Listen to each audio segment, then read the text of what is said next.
Ok. Então, vamos iniciar a primeira aula da disciplina de metodologia de 2020/2, pós-graduação. Então, gente, falando sobre delineamentos, né, começaremos hoje falando sobre delineamentos. Delineamentos de pesquisa, eles são, conhecer os diferentes delineamentos de pesquisa são super importantes em função da necessidade de vocês conseguirem identificar cada tipo de estudo, fazer o link entre a identificação dele e qual é a implicação dele, qual é a aplicabilidade dessa informação gerada por ele, né? E qual é o limite que a gente consegue aplicar a partir de determinado delineamento. Por exemplo, eu não consigo, por exemplo, validar uma determinada intervenção a partir de uma série de casos, né? E existe uma razão por isso. Eu também não consigo estabelecer relação de causalidade a partir de delineamentos transversais, né? Então, conhecer delineamentos e a sua aplicabilidade e os seus limites, as suas características, as suas vantagens, as suas desvantagens, é o nosso ponto de partida aqui da disciplina, ok? Mas antes disso,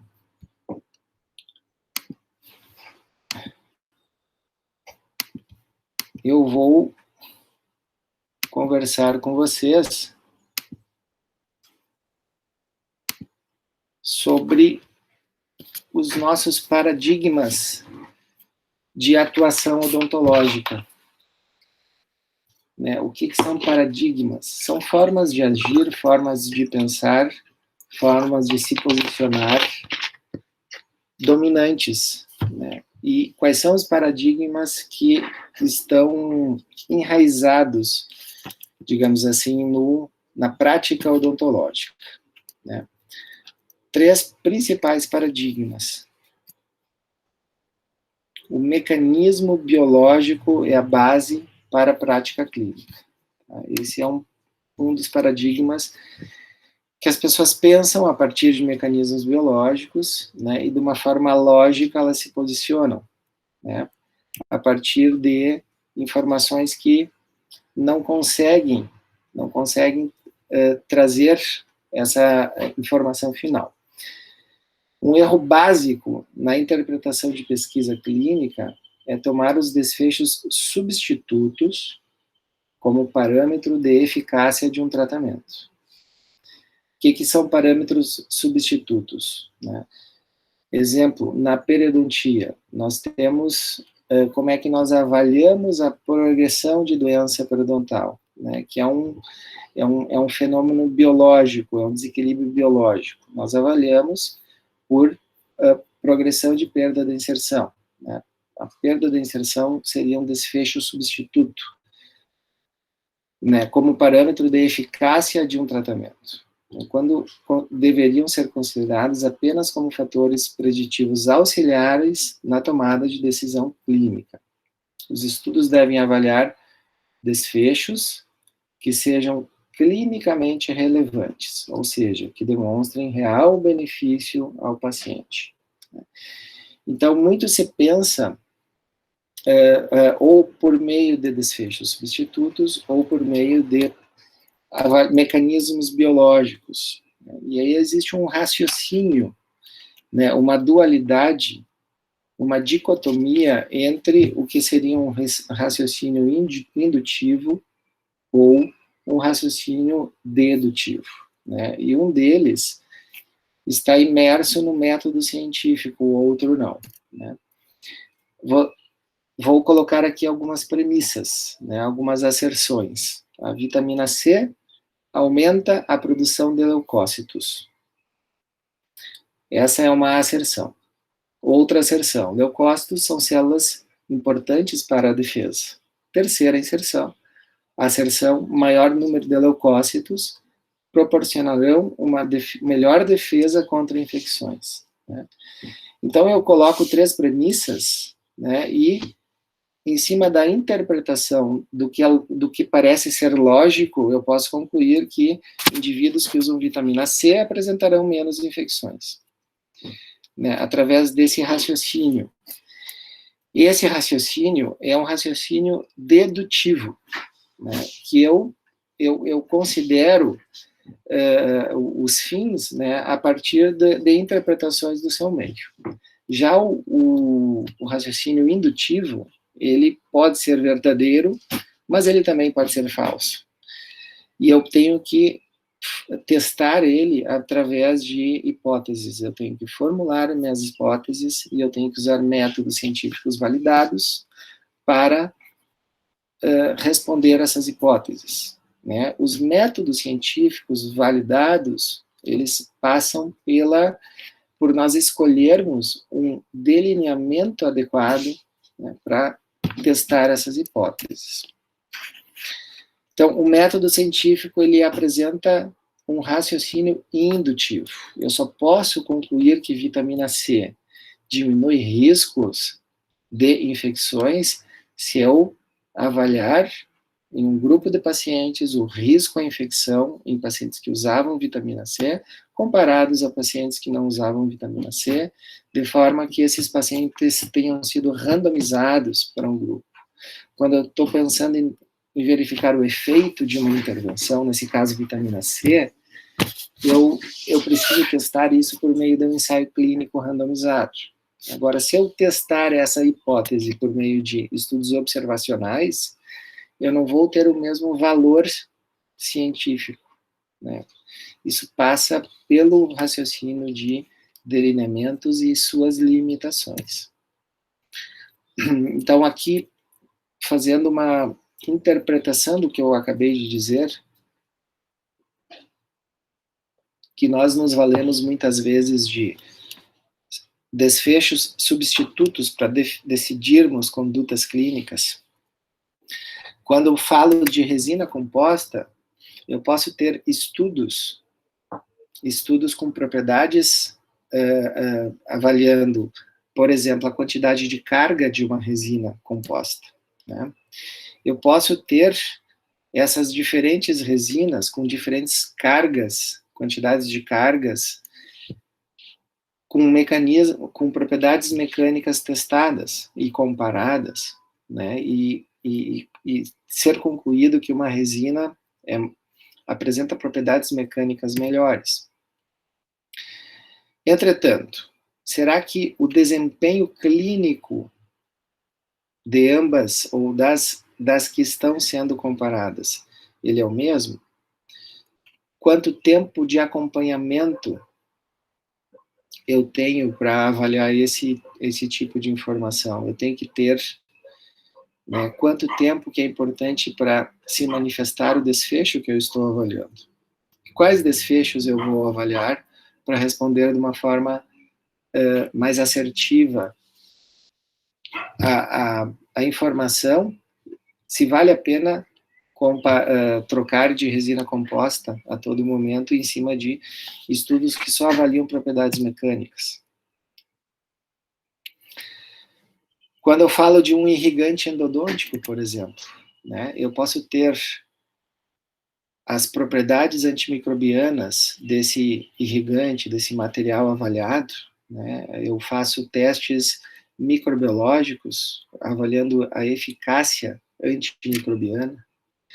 Eu posso avaliar a capacidade de limpeza de um determinado irrigante através de uma metodologia in vitro para verificar o poder de limpeza, de penetração, a que camadas da smear layers ele consegue penetrar.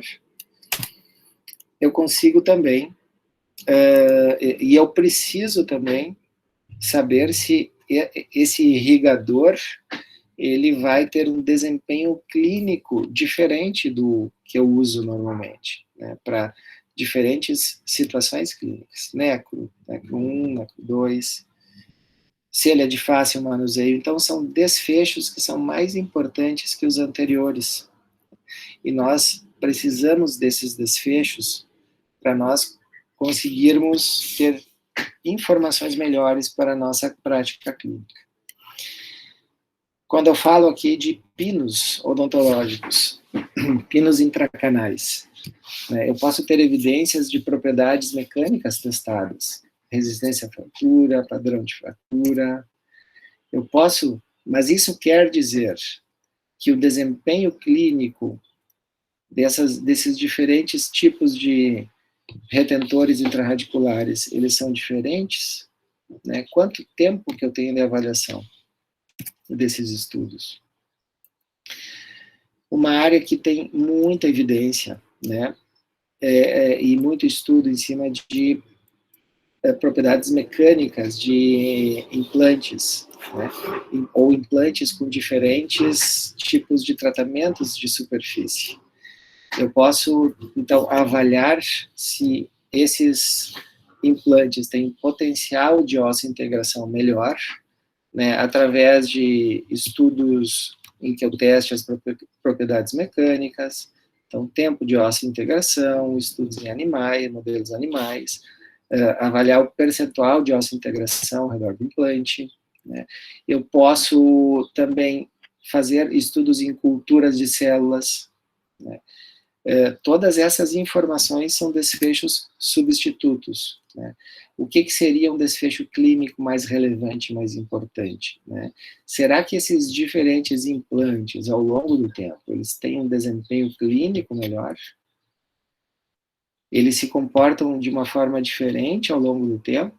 Há diferença entre diferentes idades de paciente, o tipo de osso para esses desfechos, né?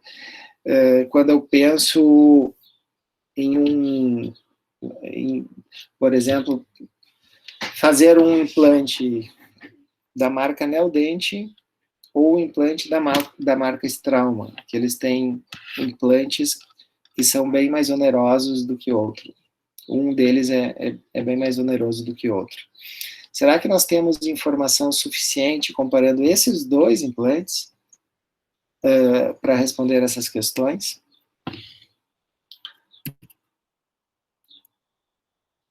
Aqui um recorte de um jornal, né? Exatamente como ele estava, sem cárie. De acordo com um estudo realizado pela Universidade de Pavia, na Itália, consumir vinho, seja ele branco ou tinto, ajuda na prevenção de doenças bucais, como cárie e gengivite. Os pesquisadores comprovaram, com base em 100 degustadores, que o vinho possui uma substância chamada proantocianidina, um antioxidante que evita o crescimento dos streptococcus, causadores da cárie e de outras doenças bucais, e que ele se ligue à saliva e aos dentes. Ou seja, fazendo aquele raciocínio indutivo, né? Aquele raciocínio aquele raciocínio dedutivo, né? O indutivo é o método científico. O raciocínio que, em cima de uma avaliação microbiológica, né, eu concluo que ele vai prevenir doenças como cárie e gengivite. Veja um pulo, né, que se dá, né, o que é absolutamente enganoso essa informação, né, como ela está. Outro paradigma de atuação muito enraizado na odontologia, além do pensar de uma forma biológica ou baseado em desfechos substitutos, né, é a experiência clínica. A experiência clínica é a base para diagnóstico, tratamento e prognóstico. Eu vou aprendendo, a vida clínica vai me trazendo respostas, né? E em cima dessa premissa de que a informação clínica é muito importante, existem os gurus, né, aqueles profissionais que são experts em determinadas áreas, né, a famosa opinião de experts, que eu posso ter num curso, que eu posso ter num evento, né, um próprio professor, um expert na área, né. Então, a experiência clínica associada à lógica biológica, elas explicam muito do comportamento ou das atitudes de uma grande maioria dos profissionais da odontologia. Também a leitura em livros, né, a atualização em livros, né, ou artigos científicos são outras possibilidades de nós nos posicionarmos frente a uma determinada atuação clínica. Né? Então, treinamento e bom senso são suficientes para avaliar novos tratamentos. Né? Quanto ao bom senso, ele é o que há de mais bem distribuído no mundo, pois cada um pensa estar bem provido dele, tá? Como já dizia René Descartes. Ok, então aqui, gente, só queria introduzir, né, ou contextualizar, num primeiro momento, como é que a odontologia se comporta, né? Uma grande parte, não estou me referindo a todos, mas uma grande parte das pessoas, né? E é para isso que temos que mudar, é para isso que temos que ser críticos, né? E pensar em mudar um pouquinho esse paradigma de atuação, né? Um pouquinho sobre ele a gente vai conversar ao longo da nossa disciplina. Então, hoje, iniciando a aula de delineamentos de pesquisa, tá? Quando a gente pensa em delineamentos, quando pensamos em delineamentos, temos os que diferenciar os delineamentos primários dos secundários. Né? O que são delineamentos primários? São delineamentos em que o pesquisador ele vai coletar o dado ou em corpos de prova, ou em pessoas, ele vai coletar o dado, né, ou em prontuários. Né, há uma coleta de dados direto em pacientes ou em registros de pacientes, ou, enfim, há alguma pesquisa, algum experimento. Já os estudos com delineamentos secundários, eles são, o objeto desses estudos são estudos já publicados. Então, eu posso ter as revisões de literatura, sejam elas narrativas ou sistemáticas. Então, o objeto não são pessoas, não são pacientes, mas são artigos científicos já publicados, informações já publicadas. E os estudos primários, eles são divididos em dois grandes grupos: os estudos observacionais, classificados como transversais, como coorte, como estudos de caso-controle e relato de caso, e estudos experimentais. Né? Aí nós temos 3 tipos de estudos: o ensaio clínico não controlado, o ensaio clínico controlado e o ensaio clínico randomizado. Temos ainda uma diversidade de estudos laboratoriais, né, com metodologias tanto in vitro quanto in situ. E temos as revisões, que daí já iremos para os estudos secundários, né, revisões narrativas ou revisões sistemáticas. Né. Quando pensamos em uma determinada pesquisa, né, temos que pensar anteriormente, né, por que fazer uma pesquisa? Por que se faz uma pesquisa? Né? Ela é para responder alguma dúvida. Em cima desse perfil, da característica dessa dúvida, nós vamos pensar em delineamento. Então, quando eu penso em prevalência ou estudar fatores associados a um determinado agravo, eu tenho a possibilidade de fazer estudos transversais. Quando eu penso em etiologia, estudos de coorte, estudos de caso-controle. Quando eu penso em risco, ou estudar prognóstico, estudos de coorte. Quando eu penso em estudar mecanismos biológicos, estudos laboratoriais, estudos em modelos animais. E quando eu planejo avaliar o efeito de uma terapia, o efeito de uma prevenção, né, de uma modalidade preventiva, comparar diferentes terapias, aí eu tenho o ensaio clínico randomizado. Em todas as possibilidades, eu consigo ter um olhar, uma lupa em cima dessa informação, né, agregando a informação de vários estudos, que são as meta-análises, aqui nesse caso de ensaios clínicos randomizados, ou revisões sistemáticas de estudos laboratoriais ou em modelos animais, e assim nas outras áreas. Então, as revisões sistemáticas, elas funcionam como uma lupa para eu aproximar dessa literatura base, me aproximar e olhar de uma forma mais sumarizada para ela. Então, comecemos com os estudos transversais. Né? Os estudos transversais, então, eles fazem parte do grande grupo de estudos observacionais, em que, via de regra, nós não temos nenhuma intervenção, nós apenas observamos as pessoas, observamos a nossa amostra. Os estudos observacionais, né, também chamados de cross-sectional, ou de survey, ou de prevalence study, eles são chamados de estudos de prevalência. Tá?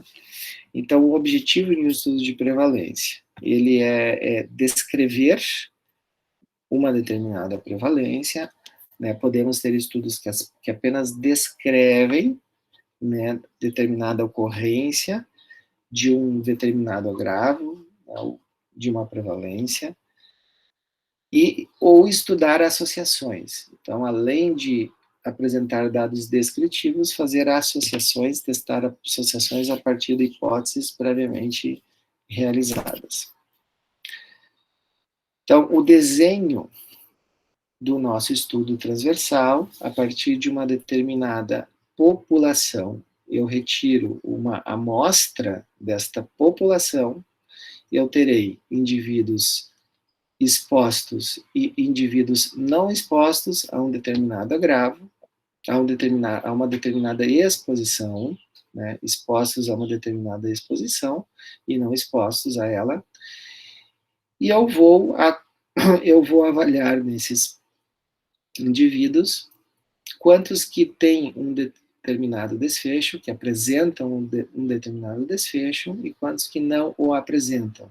Desse grupo de expostos, faço a mesma avaliação no grupo de não expostos.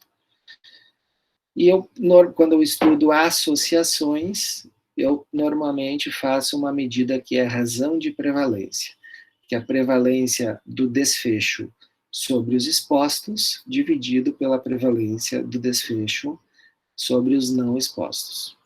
Então, normalmente, chegamos à medida de razão de prevalência por meio dessa avaliação. Como exemplos que poderíamos pensar, a gripe, pensar nessa hipótese, a gripe H1N1 é mais prevalente em idosos. Vou avaliar na cidade de Santa Maria, essa hipótese. Suponha que a cidade de Santa Maria, ela tenha aproximadamente 200 mil pessoas, né? E eu faça uma avaliação representativa dessa população, eu veja que na minha hipótese, uma idade maior, né, mais idosa, é acima de 60 anos, uma idade que seria não idoso, seria abaixo de 60 anos. Então, eu tenho que classificar o meu grupo de expostos, né, expostos a uma idade maior, ou não expostos a essa idade. O meu desfecho seria um diagnóstico validado de gripe, né, de ter a gripe diagnosticada. Né. Então, eu vou lá na minha amostra, avaliar os resultados, e vejo que do grupo maior que 60 anos, eu tive uma prevalência de 8% de gripe, e 92% não desenvolveram a gripe. Já no grupo menor que 60 anos, a prevalência foi de 16%. e 84 não desenvolveram. Quando eu faço uma avaliação da razão de prevalência, né, dividindo a prevalência dos expostos sobre os não expostos, eu chego numa medida de 0,5, né, que nós vamos entender depois que essa medida é uma medida de proteção, né, quando esse número está entre 0 e 1. Então, eu consigo validar essa hipótese, né, sobre prevalência por meio de um estudo transversal. Também consigo, a partir do estudo transversal, verificar razões de associação, nesse caso, uma razão de prevalência. Eu quero saber se eu tenho uma prevalência maior num subgrupo dessa população. Como exemplo de um estudo descritivo, trago esse estudo aqui de prevalência de lesões no lábio numa população brasileira. Então, vejam, eu apenas descrevo, né, as prevalências, né, avaliando as prevalências em homens e em mulheres, mas em nenhum momento há um teste de hipótese, tentando comparar determinados subgrupos, apenas há uma descrição desses subgrupos. Então, quando eu tenho um estudo transversal desta forma, com esta característica, apenas descrição, eu tenho um estudo descritivo. Entretanto, se eu faço um delineamento transversal, né, avalio um determinado subgrupo de uma população, uma amostra de uma população, pode ser representativa ou não, e faço e testo hipóteses sobre essa amostra. Né? Nesse caso aqui, verificando se eu tenho mais risco quais são as variáveis que trazem mais risco de ocorrência de periodontite agressiva naquela população. Então, quando eu vou na tabela descritiva, eu vejo essa medida de odds ratio. Na verdade, não é a tabela descritiva, é uma tabela de resultados.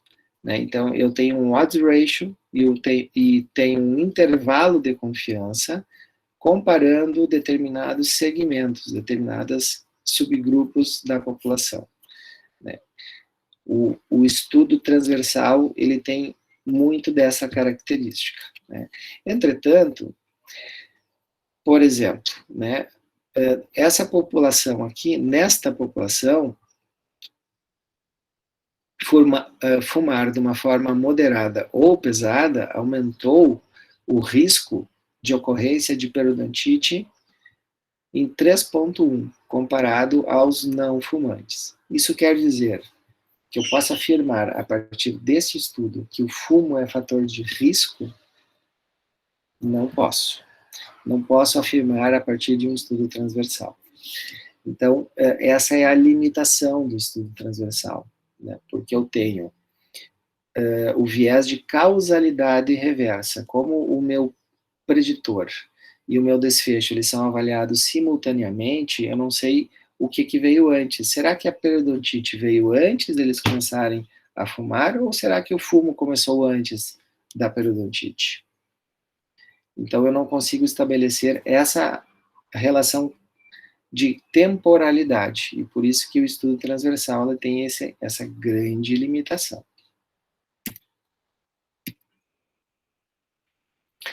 Aqui um outro estudo transversal, né, do nosso grupo aqui, do grupo do Tiago, ainda com a professora Chayana Piovesan, que foi egressa aqui do nosso programa.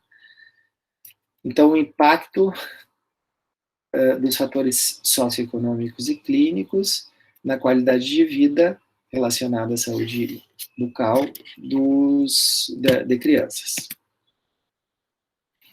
Então, vejam aqui a tabela construída pelos autores. Né? Eu tenho uma avaliação aqui não ajustada dessa relação das variáveis socioeconômicas e clínicas com os domínios do questionário, que foi o questionário para verificar a qualidade de vida.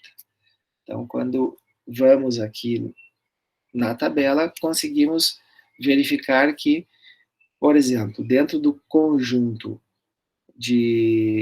da variável sexo, né, quando eu comparo homens e meninas, eu tenho uma razão de risco, né, das meninas, aqui nesse caso 1,19, né, com intervalo de confiança 1,08 a 1,31, comparados aos meninos. Então, isso é um teste de hipótese.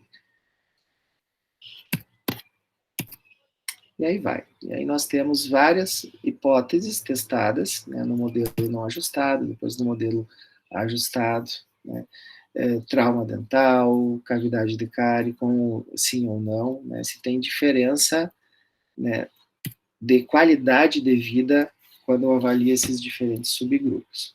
Estou testando hipóteses, ou estou levantando hipóteses.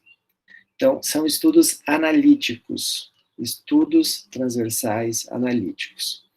Então, os estudos transversais, eles são mais adequados para doenças ou eventos comuns, eles são relativamente fáceis e rápidos de organizar, e eles não são úteis para doenças ou eventos raros. Essas condições, nós teremos estudos com um delineamento mais interessante. Um outro grupo de estudos são os estudos de coorte, né? Os estudos de coorte são muito importantes, né, para validar hipóteses, por exemplo, de prognóstico, de risco, né? Então, eles são chamados de estudos de coorte, estudos longitudinais ou estudos de incidência. Tá? Em inglês, cohort, follow-up, prospective study, avalia casos novos, então ele avalia a incidência, né, já não a prevalência, mas a incidência, que são os casos novos, ou a razão de incidência, né, quando eu testo as hipóteses, seria a razão de incidências, que seria a incidência dos expostos dividido pela incidência dos não expostos, para eu validar as minhas hipóteses, ocorridos num determinado período de tempo. Então, avalia-se cada indivíduo do estudo, ele tem que ter sido avaliado pelo menos 2 vezes. Tá? Então, isso caracteriza um estudo de coorte. Quanto o tempo de acompanhamento, ele não tem nada a ver, né, com para eu validar o delineamento de coorte. Tá? Ele se eu acompanhei as pessoas por pelo menos 2 vezes, já caracteriza. Agora, se esse tempo é suficiente para a ocorrência do meu desfecho de interesse, isso é uma outra discussão, que isso vai estar relacionado à validade interna, né, a capacidade desse estudo responder à minha questão de pesquisa. Então, o pressuposto principal do estudo de coorte é que a exposição ela deve estar presente antes do estabelecimento da doença. Então, eu não posso iniciar o meu estudo de coorte com indivíduos doentes. Posso ter no meu estudo indivíduos expostos a uma determinada condição, indivíduos não expostos a essa condição, mas eles não podem estar doentes no início do estudo. Então, o estudo de coorte prospectivo, eu vou ter uma avaliação no presente, né, e eu faço um acompanhamento para o futuro. O nosso delineamento seria dessa forma. Então, a partir de uma determinada amostra da população, eu vou ter pessoas que eu digo que são os casos, né, que têm um determinado desfecho, um determinado agravo, e os não casos, ou as pessoas que não têm esse agravo, que são saudáveis. Entretanto, um grupo dessas pessoas está exposto a uma determinada condição e outro grupo não está exposto a essa condição. E depois eu avalio, então, ao longo de um determinado tempo, a ocorrência, o percentual de pessoas que desenvolveram um desfecho e que não desenvolveram esse desfecho dentro deste grupo, e as pessoas que desenvolveram e não desenvolveram o desfecho dentro deste grupo de não expostos. Quando eu estou interessado em saber a incidência, a razão de incidência, eu tenho que fazer, então, uma divisão do número de pessoas que têm o desfecho e que estavam expostas àquela condição, sobre o número de pessoas que têm o desfecho, mas que não estavam expostas àquela condição.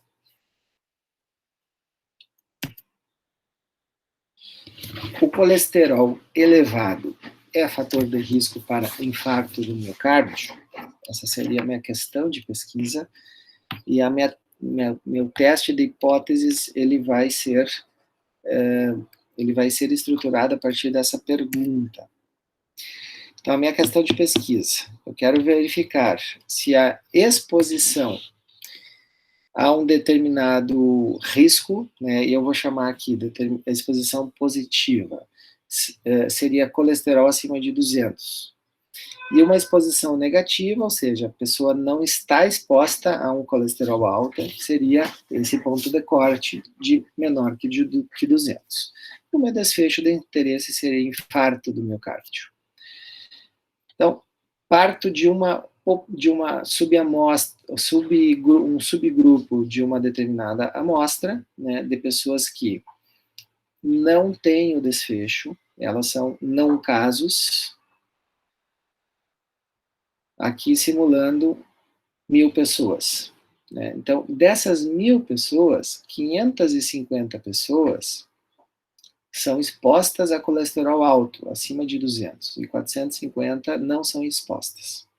Dessas 550, que foram acompanhadas por 10 anos, vamos supor, 200 infartaram e 350 não infartaram.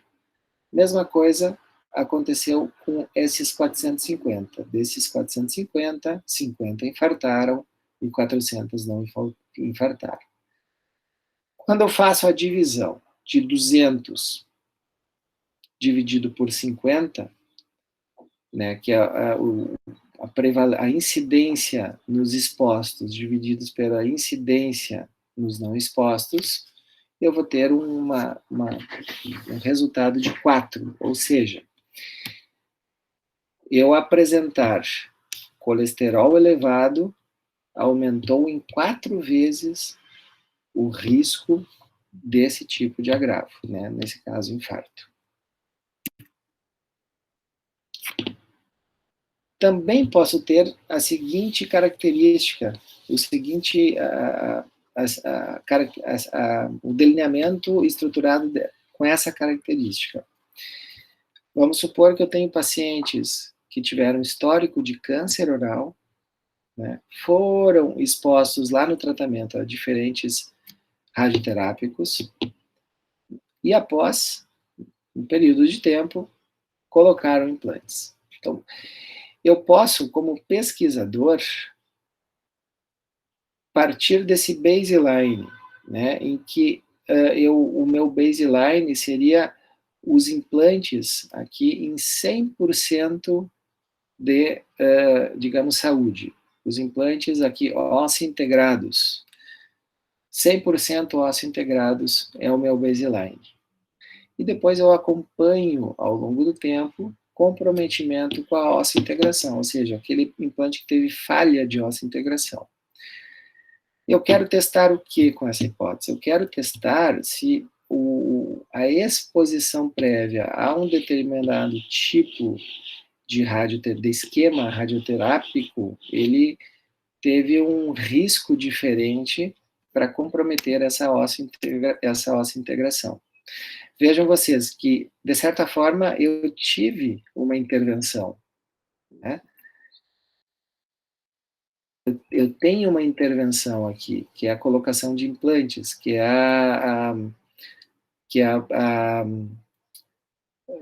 o efeito de diferentes radioterápicos, né? Mas eu só começo a observar esses pacientes depois da minha intervenção.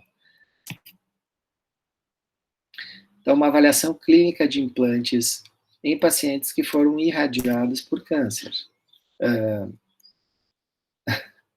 Avaliação clínica de implantes em pacientes que foram com câncer que foram irradiados. Então, vejam aqui, nós analisamos a sobrevivência de 446 implantes inseridos depois de um período de radioterapia de até 14 anos, em 130 pacientes consecutivos que foram tratados para câncer oral. A sobrevivência dos implantes, de uma forma geral, após 10 anos, pelo método Kaplan-Meier, a percentagem foi de 78%.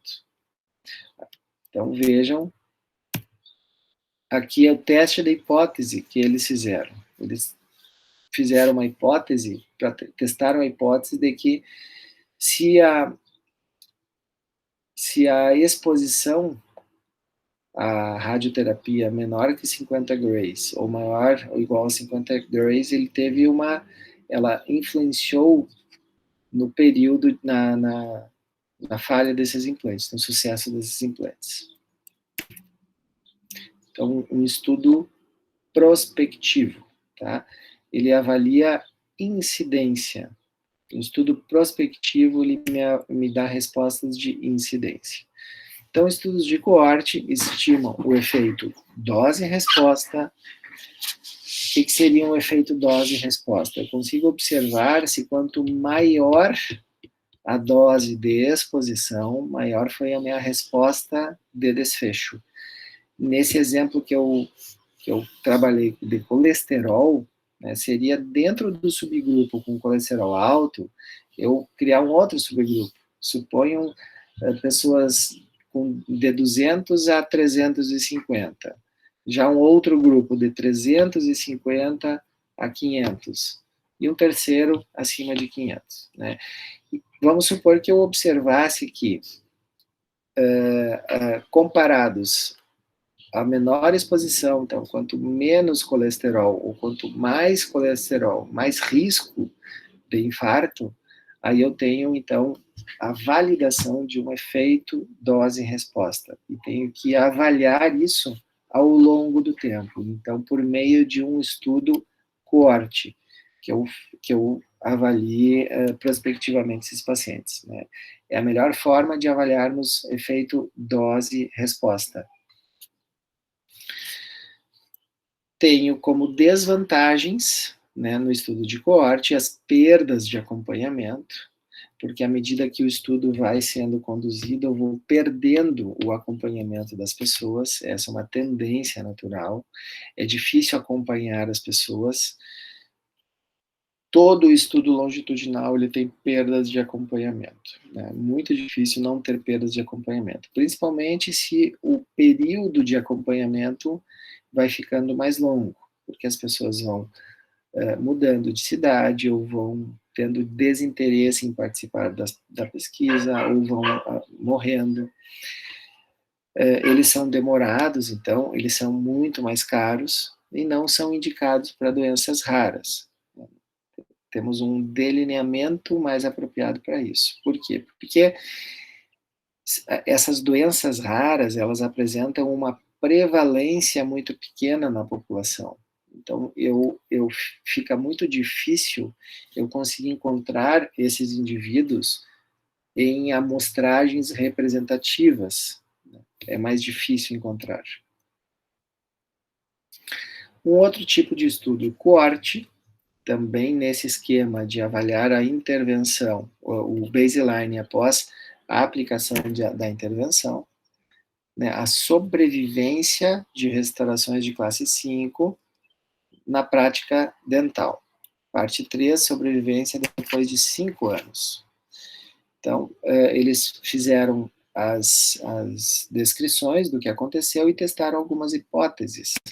Então, vejam aqui a hipótese relacionada ao tamanho da cavidade, ou relacionada ao modo de preparação dessas restaurações, né, comparado a nenhuma intervenção prévia na preparação dessa restauração de classe 5, quando foi feita uma profilaxia, teve um risco menor de estar perdida, substituída 5 anos depois, de 0,9, com intervalo de 0,6 a 1,3.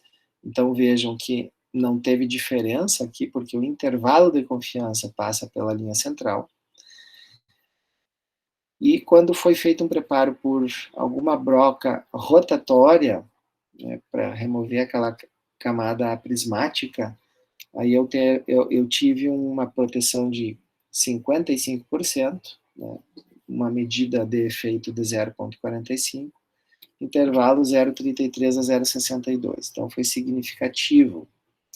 Então, um teste da hipótese a partir de um estudo de coorte, que teve intervenção, mas que o baseline foi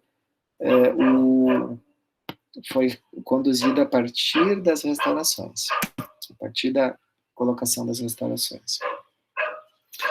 Posso ter também um estudo retrospectivo. Né? O que seria um estudo longitudinal retrospectivo? Né? Seria aquele que eu também tenho pelo menos 2 avaliações do meu paciente, dos meus indivíduos. Né? Entretanto, uma delas eu faço no presente e a outra eu vou buscar informações em prontuários, em registros, informações obviamente passadas, retroativas, em registros, né, de prontuários ou fichas, anotações. Então, é um estudo em função de eu buscar essa informação que foi coletada lá atrás, sem uma determinada padronização, né, ou se eu coleto essa informação só através de relatos, eu tenho o viés de memória, o viés de informação. Então, eles naturalmente são mais suscetíveis a esses vieses e por isso tem um peso um pouquinho menor do que o estudo coorte, do coorte prospectivo. Então, vamos supor que eu quisesse verificar se pilares de prótese removível, quando eu tenho um dente com periodonto reduzido, se ele vai apresentar um risco maior de progressão de doença, se esse dente for pilar da prótese removível ou não pilar. Então, a minha hipótese é testar se ser pilar ou não ser pilar, né, se estar exposto a ser pilar ou não exposto a não ser pilar, ele tem uma diferença de risco. Então, vejam que eu posso coletar essa informação lá quando eu faço a minha prótese removível. Né? Lá quando eu fiz a prótese removível, eu tenho a avaliação do nível da inserção desses dentes pilares, desses dentes não pilares, né? E depois de um determinado tempo, foi feita uma nova avaliação. Né? Só que essa nova avaliação, ela foi conduzida agora no presente. Eu conduzi essa avaliação no presente e a informação anterior eu vou buscar em prontuários. Então, é um estudo de natureza representativa, retrospectiva. Se vocês ficarem com alguma dúvida, gente, fiquem super à vontade, tá? Em parar a qualquer momento. Então, quando eu coleto o dado no presente e avalio a outra informação no passado, nós temos uma natureza retrospectiva. Então, seria um estudo de coorte retrospectivo. E quando eu faço a avaliação no presente e avalio prospectivamente para o futuro, né? E eu tenho um coorte prospectivo, um estudo longitudinal prospectivo, né? No presente, eu quero dizer, né, não necessariamente em 2020, mas foi um estudo planejado, né, iniciou com planejamento de coletar o dado de uma forma padronizada já desde o início. Né? Esse é a principal diferença do estudo retrospectivo, que tem esse viés em que um dado não foi coletado com uma calibragem adequada, com um critério adequado, né, padronizado, etc. E tal. Então, a informação que é retrospectiva, informação sobre o fator de exposição, ele deve estar disponível. Né? Eu tenho que ter essa informação lá no prontuário. Ele tem um custo menor e o investigador não tem controle sobre aferições realizadas. Então, ele tem naturalmente uma menor precisão e acurácia. Já o estudo prospectivo permite uma medida acurada e precisa das variáveis de interesse, porque como se pensou, se estruturou, se projetou o estudo, a metodologia, com todos os passos adequados, né, que o método científico necessita, né, padronização de variáveis, da coleta, calibragem, etc. e tal. Então, ele tem, obviamente, um alto custo e ele é ineficaz para doenças raras, porque eu dificilmente vou conseguir acompanhar, né, achar essas pessoas na população. Eu posso ter um estudo de natureza prospectiva também com outro tipo de delineamento. Então, o estudo adequado para estudarmos doenças raras é o estudo de caso-controle. Então, também chamado de case control, case reference, case history. Avalia-se a amostra apenas uma vez. Então, eu não tenho duas informações coletadas da amostra. Tá? E eu sempre vou compor dois grupos. Para eu formulo as hipóteses e para eu responder às hipóteses, eu tenho que coletar informações de dois grupos de pessoas, de indivíduos.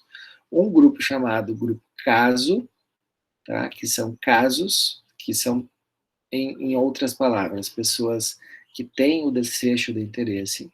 Se o meu desfecho de interesse é infarto, então eu tenho que ter o diagnóstico validado de histórico de infarto nessas pessoas. E os controles são pessoas que não têm esse desfecho de interesse. Esse é o outro grupo de indivíduos. Então, pessoas sem infarto, sem histórico de infarto, né? Supondo que o infarto é o desfecho de interesse. E se eu estou interessado em verificar, por exemplo, o risco de colesterol, né, com o meu desfecho infarto, eu vou buscar informações de exames laboratoriais desse grupo de indivíduos casos e desse grupo de indivíduos controles. Vou buscar informações passadas, pregressas, né, para eu saber se eles estavam expostos ou não à minha exposição de interesse. Né. Mais uma outra característica que eu preciso, porque essas pessoas, elas podem também ter a ocorrência do desfecho em função de outros agravos, de outras comorbidades. Então, eu tenho que ter o meu grupo de casos bem parecido com o meu grupo de controles. Em que sentido? Principalmente no sentido de gênero, então, homem e mulher, e no sentido de idade. Eu não posso estar comparando casos, pessoas que têm uma idade muito diferente das outras. Então, são principais variáveis que nós realizamos o que chamamos de pareamento. Se faz o pareamento de casos e de controles em relação a gênero, em relação à idade, ou em relação a outra característica adicional, e depois se avalia, então, a ocorrência do desfecho de interesse, da exposição de interesse, em cada subgrupo de casos e controles. E assim nós teremos, então, uma medida de odds ratio, de risco, depois como resultados. Então, vamos a alguns exemplos. Tá? Então, como seria o meu delineamento? Eu tenho aqui a minha amostra, né, que eu vou compor a partir de um determinado pareamento. Então, suponha que vocês façam um pareamento para idade e para gênero. Então, se eu peguei um grupo de... Aqui é o meu grupo caso e aqui é o meu grupo controle. O grupo caso são as pessoas que não têm o desfecho de interesse, que têm o desfecho de interesse. Então, são pessoas com diagnóstico recente de infarto, vamos supor, nos últimos 3 meses. De 3 meses até o momento que eu estou coletando o dado, seria a classificação dos meus casos. Os meus controles seriam pareados para gênero e idade, em relação a cada caso. Suponha que vocês... o primeiro paciente é uma mulher de 60 anos. Então, o teu primeiro paciente do grupo controle, né, que são aqueles não casos, tem que ser uma mulher também, com variação de 58 a 62 anos. Né? Então, a gente dá uns 2, 3 anos a mais ou para menos. Né? Então, eu não posso estar comparando pessoas muito diferentes nesse sentido, por isso do pareamento. Depois eu avalio, então, a exposição pregressa, né, o histórico pregresso da minha determinada exposição. Então, as pessoas que tinham a exposição e que não tinham a exposição, né, nos dois grupos. Depois eu vou fazer vou calcular um resultado também de uma forma muito parecida, de acordo com aquele que eu falei antes do estudo de coorte. É um pouquinho diferente porque é uma razão de chance, não de risco. Depois a gente vai ter uma aula especificamente sobre isso. Então, fumar está associado a infarto, né? O infarto é o meu desfecho, né? E o fumo é a minha variável de exposição. Então, aqui fica fácil, fica simples de nós vermos quem é a nossa exposição e quem é o nosso desfecho, né? Porque o desfecho é a doença, é o agravo do interesse. Ok? Então, fazendo um estudo de caso-controle para esta questão de pesquisa, os meus casos seriam pacientes infartados, o meu controle seriam pacientes sem histórico de infarto, né, em que eu tenho um pareamento para idade e sexo. E o meu desfecho, minha exposição de interesse seria as pessoas que eram fumantes, né, 40% neste grupo, e as pessoas que eram fumantes no outro grupo, 10%. Então, vejam que há um percentual bem diferente nesse grupo. Depois eu vou calcular qual é a chance de infarto em pessoas que eram fumantes comparadas que não eram fumantes. Vejam aqui um estudo de coorte avaliando essa população, aqui avaliando se há alguma relação entre exposição a raio-x e risco de meningioma, tá? Sendo meningioma o meu desfecho e o raio-x a minha exposição de interesse. Então, esse estudo esse estudo caso-controle de base populacional incluiu 143 pacientes que tiveram diagnóstico de meningioma intracranial, com idades de 20 a 79 anos, que eram residentes no estado de Connecticut, Massachusetts, North Carolina e São Francisco, tá? O grupo, esses então eram os casos, tá? Os casos viviam nessa região. A coleta de dados foi entre maio de 2006 e abril de Entre o 1º de maio e 28 de abril. Tá? Esses são os casos, foram 28.200 e... Deixa eu ver, 28.282.011 casos. Não pode. Acho que é 21, acho que deve ter um número errado aqui. O grupo controle de 1.350 indivíduos foi pareado de uma forma frequentista por idade, por sexo e por geografia. Tá? Esses foram os controles.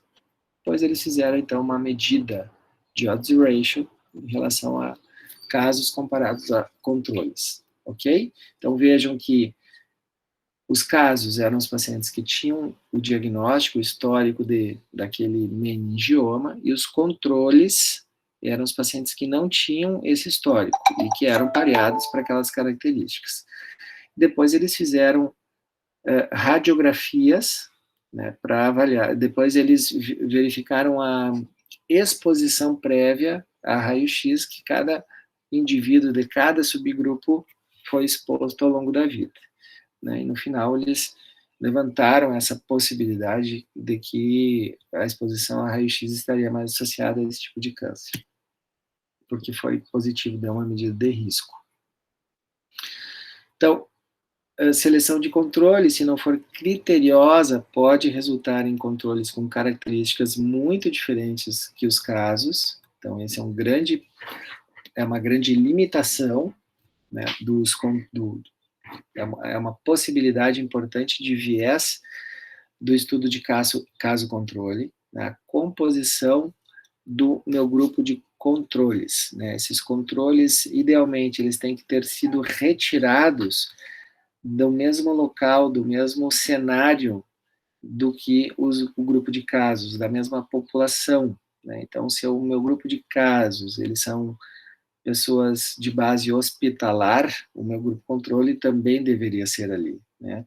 Ou de uma amostragem representativa da população, de toda a população a qual aquele grupo casos reside. Tá? Também poderia ser. Então, como vantagens, se utiliza uma amostra muito menor do que necessitaríamos para testar a mesma hipótese se fosse num estudo transversal ou num estudo de acompanhamento longitudinal, um coorte. Entretanto, podemos ter as seguintes questões de pesquisa. Eu quero verificar a associação entre periodontite e acidente vascular cerebral. Ou quero verificar se a exposição prévia a diabetes ela aumenta o risco de periodontite. Ou quero verificar se a exposição a usuários, ao uso de crack, ele provém um maior risco de lesões bucais. Então, vejam aqui que no lado onde está a flecha é o meu desfecho de interesse. O lado que está, né, o início aqui da flecha é a minha exposição de interesse. Então, essa questão de pesquisa aqui, quem é que seriam os meus casos? Pessoas com diagnóstico de acidente vascular cerebral, e os meus controles, pessoas sem esse diagnóstico. E aí eu faria então, uma avaliação clínica nesses indivíduos, verificando se eles são portadores de periodontite ou não. E seria o delineamento caso-controle.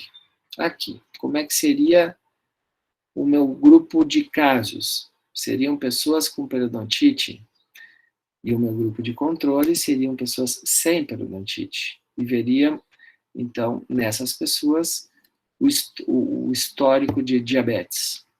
Como é que seria essa questão de pesquisa aqui? Lesões bucais. As pessoas com diagnóstico de lesões bucais seriam o grupo casos, e as pessoas sem esse diagnóstico seriam o meu grupo controle. E aí veria, então, a exposição a crack nos dois grupos, o que vocês devem concordar que provavelmente seria bem raro. Veja, então, como fica difícil nós fazermos um delineamento clássico de um estudo de caso-controle para testar essas hipóteses aqui. Né? Agora, se eu inverter, fica mais fácil. Né? Se eu selecionar indivíduos por serem expostos ou não expostos à exposição de interesse e avaliar a prevalência de lesões bucais nesse grupo. Né? A professora Raquel tem um estudo que exatamente sobre que foi executado dessa forma. Então, foram avaliados em fazendas de recuperação usuários de crack, e a professora Raquel fez um pareamento para idade, para gênero, para pessoas que não eram, ou se diziam não serem usuários de crack.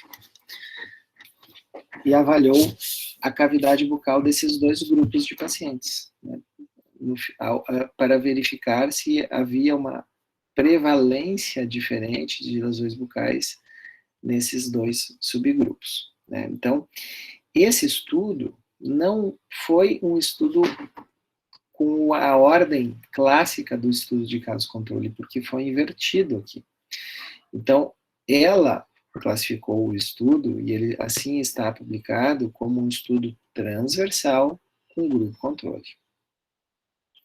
Na medida em que eu tenho no grupo transversal, né, a avaliação de usuários e não usuários de crack, né, essa comparação, grupo de expostos e não expostos, e o meu desfecho de interesse. Entretanto, vocês também verão na literatura classificado como estudo de caso-controle, estudos que avaliaram exatamente dessa forma como a Raquel avaliou, e classificando como caso-controle. Né? Também está publicado na literatura. Vejam aqui, por exemplo, este aqui. Então, o status periodontal em fumantes e não fumantes, um estudo clínico, microbiológico e histopatológico. Então, aqui, só pelo título do estudo, a gente pode imaginar que eles estão vendo se a exposição a fumo, ou, né, então, fumantes e não fumantes, aumenta o risco de ter periodontite. Né? Avaliado isso de uma forma clínica, também de uma forma microbiológica e de uma forma histopatológica. Então, o meu desfecho de interesse é o status periodontal. Meu grupo de casos seriam os pacientes com periodontite e o meu grupo de controle seriam os pacientes sem periodontite. E veria a exposição ao fumo nesses dois subgrupos.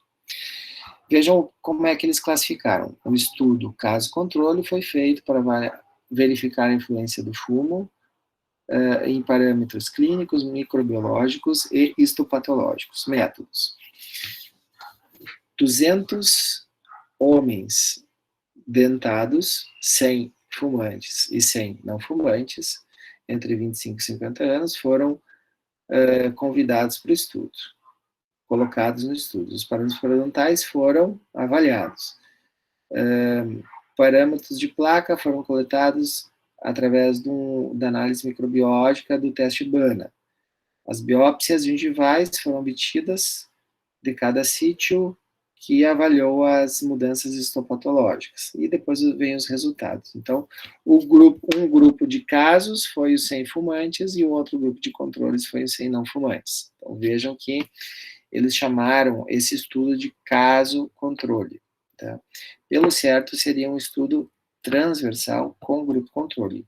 Em função do estudo de caso-controle, ele tem que ser selecionado por ter um desfecho de interesse. Este outro estudo, as condições periodontais em indivíduos com síndrome de Sjögren. Condições periodontais em indivíduos com síndrome de Sjögren. Então, vejam aqui os controles e os indivíduos casos, que eram portadores da síndrome de Sjögren. Eu tenho aqui a média de placa de índice gengival, profundidade de sondagem, nível da inserção e sangramento à sondagem. Novamente, a mesma ideia do estudo anterior. Nós temos um grupo. Eu quero verificar se a síndrome de Sjögren ela está associada a um risco maior de doença periodontal, de periodontite. Periodontite é o meu desfecho de interesse. Então, os meus casos teriam que ser pessoas portadoras de periodontite, os meus controles, pessoas sem periodontite. Neste caso, o grupo casos foi as pessoas com síndrome de Sjögren e o grupo controle as pessoas sem a síndrome. E aí, comparados à condição periodontal. Tá? Então, novamente, inverteu a ordem e, por isso, não é um estudo de caso-controle, mas sim um estudo transversal com grupo controle. Então, estudos de caso-controle, eles são relativamente rápidos e baratos, permitem avaliar a exposição a doenças raras, a composição do grupo controle pode ser enviesada se o grupo for composto por indivíduos provenientes de locais diferentes dos casos. Então, temos ali as vantagens e as possíveis limitações devido a vieses dos estudos de caso-controle. Para finalizar o grande grupo de estudos observacionais, nós temos o estudo de caso, o relato de caso. Então, ele, em tese, o relato de caso é a descrição de um caso, né, que venha a ser uma descrição de um evento raro. Então, aqui, por exemplo, ó, uma perfuração palatal induzida por uso de cocaína. Foi retirado de um artigo publicado no New England Journal of Medicine. Vejam a perfuração palatal pela corrosão da mucosa palatina, pelo uso de cocaína. Aqui um resultado de um estudo que fizemos avaliando, mostrando o resultado em um caso de tratamento periodontal em indivíduos com aumento do volume gengival, tá? Um tratamento não cirúrgico apenas, e esse caso ele foi publicado em função disso, porque tivemos um resultado diferente do normal. O normal, o usual seria tratar esse caso por meio de procedimentos cirúrgicos, né? E nós conseguimos apenas com substituição de medicamento e com tratamento periodontal. Foram feitos extrações de dentes com prognóstico ruim e tratados os demais. Tá? Então, tivemos um resultado bem satisfatório. Vejam aqui o baseline, aqui em 15 dias, em 3 meses, em 1 ano.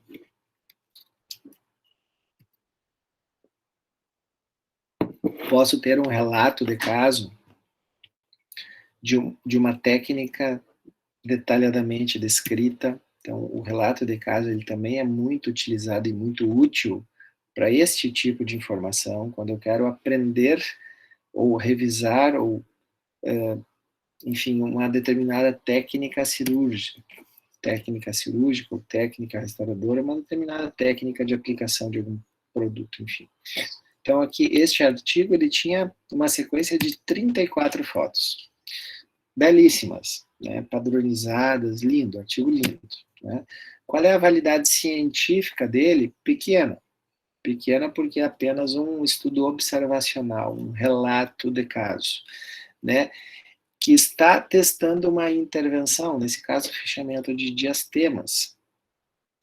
Então, eu não consigo comparar o efeito, né, se eu estivesse comparando diferentes resinas, por exemplo, eu não consigo estar comparando o efeito, né? Eu posso ter um curso, né, vem um professor famoso e vai apresentando um curso com essas técnicas, né, mostrando o passo a passo e dizendo que ele usou tal resina porque tem uma quantidade de carga diferente, tem uma micropartículas de uma forma diferente, etc., o que usou tal técnica para fazer esse resultado.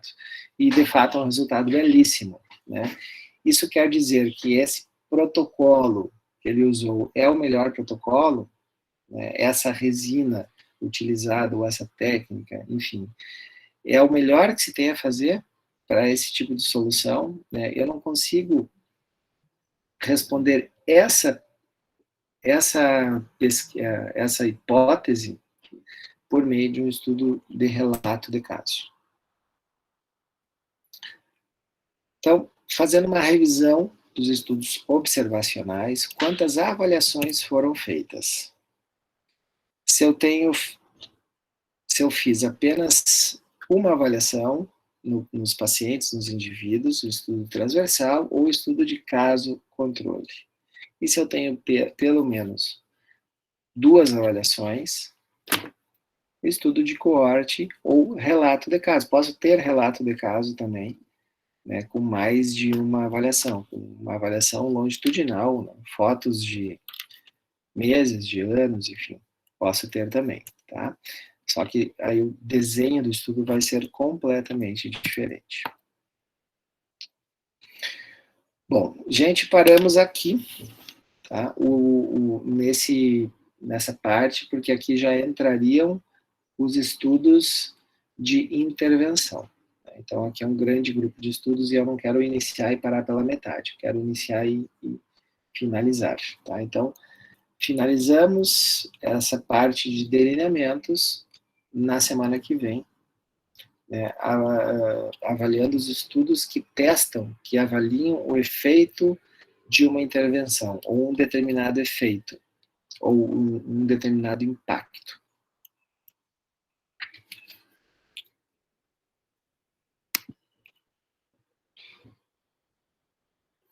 Ok?